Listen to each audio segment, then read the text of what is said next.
Salam dəyərli müəllimlər, hər vaxtınız xeyir olsun. Hər birinizi salamlayıram. Mən Eltar Hazırlıq Mərkəzinin kurikulum üzrə təlimçisi Nərmin Əzizova.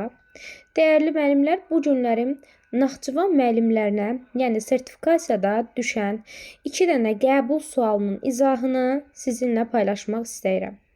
Dəyərli müəllimlər, birinci sualımız taksonomiya ilə bağlıdır. İkinci sualımız inteqrasiya ilə bağlıdır.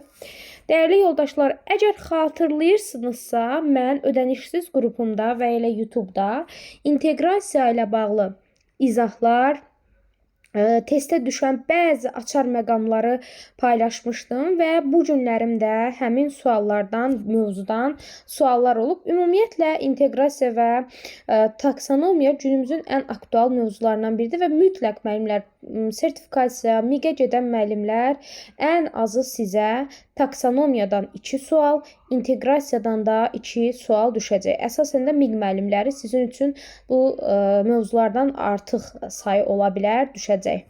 Gəlin başlayaq sualımızın izahına və hər bir yeniliklər olduğu təqdirdə çalışacağam ki, hər bir yenilikləri çəkib dəstək məqsədi ilə sizin diqqətinizə çatdıracağam və yaxın günlərdə də inşallah sizlərə ödənişsiz mövzu izahı göndəriləcək. Deməli yoldaşlar, birinci sualımız belədir. Verilmiş mətni oxuyun və mətnin əsas ideyasını müəyyənləşdirin və öz mövqeyinizi əsaslandırın. Bu əsas sözün görüb çaşmayın.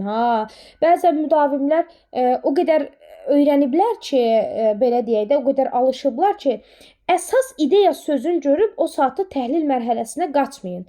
Situasiyanın son, ümumiyyətlə taksonomiyanın mərhələlərində bütün mərhələlərdə son nöqtəyə, açar məqama, ən sonuncu cümləyə mütləq xüsusilə diqqət yetirməlisiniz.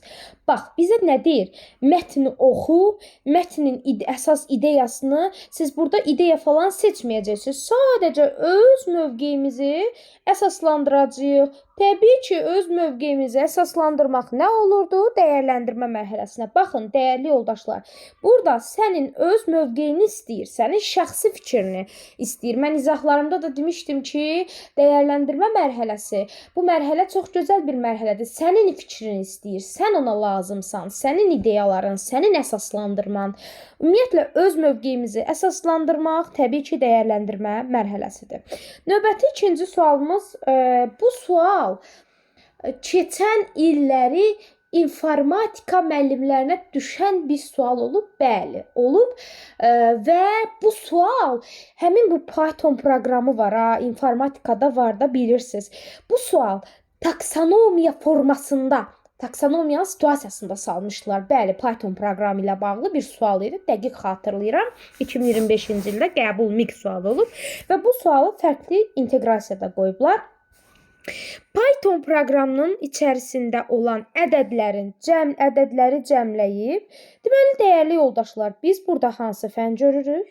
Açıq formada bizə həmin fənnin sərhədləri qabarıq şəkildə göstərir. Yəni, situasiyada həmin fənnin termini, çox ümumiyyətlə rahat suallar olub, çox aydın. Bilirsiniz ki, MİQ-də və sertifikasiyada hər zaman olur bəzi sualları çox çaşdırıcı qoyurlar və ən əsası aydın məğzdə olmurdu. Amma çox gözəl, aydın eşitdiklərimə görə, aydın formada olub.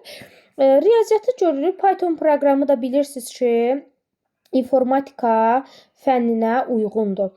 İki fənnin əlaqəsi var, fənlər, yalnız fənlər arası yox. Deyəsiniz ki, müəllimə, bəs niyə fənn üstü olmadı? Dəyərli yoldaşlar, biz burada real həyatı bir bacarıq, bir situasiya. Bax, fənn üstü o zaman ola bilər ki, məsəl üçün, şagird, rayonda bir su çatışmamazlığı var, bir kənddə, əhalinin sayı tamamilə azalıb və yaxud da real həyatda bir sel, su daşqınları həll eləyir, 21-ci əsrin bacarıqlarına məxsus bir problem həll eləyirsə, biz bunu fənn üstü götürə bilərik. Burada iki fənnin terminləri aydın formada, dəqiq formada o sərhədləri biz qabarıq şəkildə görürük. İki fənnin əlaqəsində olduğuna görə, bu fənlər arası olur. Dəyərli yoldaşlar, çalışdığım qədər MİQ və sertifikasiyaya yaxın müddətdə yeni izahları, yeni çərçivəyə əlavə edilmiş izahları sizinlə bölüşəcəyəm. İzləmədə qalın, sağ olun, görüşmək ümidi ilə.